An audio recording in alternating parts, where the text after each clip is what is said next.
Things I got for my baby prep, part 2.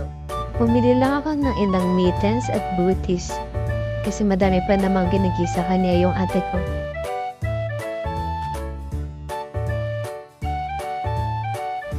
Bumili din ako ng ilang bagong pirasong bibs dahil madami pa ting nabigay sa kanya. Ito naman, mga back towel. Ilang piraso ito lang din yung binili ko kasi gusto ko muna makita yung tela.